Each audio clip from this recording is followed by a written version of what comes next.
Tahun baharu sentiasa membawa harapan, azam dan permulaan baharu kepada masyarakat di seluruh dunia. Setiap kali tirai tahun lama dilabuhkan, manusia melangkah ke fasa kehidupan yang baharu dengan impian untuk menjadi lebih baik daripada sebelumnya.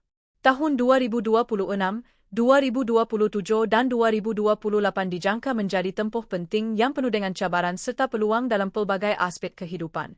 Tahun 2026 dilihat sebagai tahun penyesuaian kepada perubahan yang berlaku dalam dunia moden, khususnya dalam bidang teknologi, pendidikan dan ekonomi. Masyarakat mula memberi tumpuan kepada pendigitalan, kecerdasan buatan serta kelestarian alam sekitar.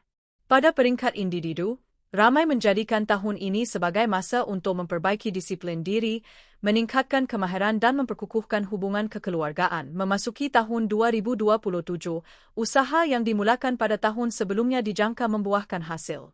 Tahun ini dilihat sebagai tempoh untuk memperkukuh kestabilan sama ada dalam kehidupan peribadi, pembelajaran maupun kerjaya.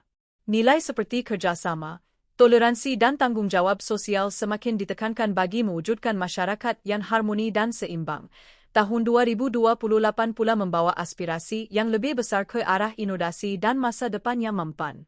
Pembangunan teknologi hijau, gaya hidup sihat dan penggunaan sumber secara berhemah menjadi agenda utama. Tahun ini melambangkan kesiapsiagaan masyarakat menghadapi masa depan dengan lebih matang, bijak dan berdaya saing secara keseluruhannya. Tahun baru 2026, 2027 dan 2028 bukan sekadar perubahan angka pada kalendar, tetapi melambangkan perjalanan berterusan manusia menuju kehidupan yang lebih baik. Dengan perancangan rapi, sikap positif dan usaha berterusan, setiap tahun baharu mampu menjadi batu loncatan ke arah kejayaan dan kesejahteraan bersama.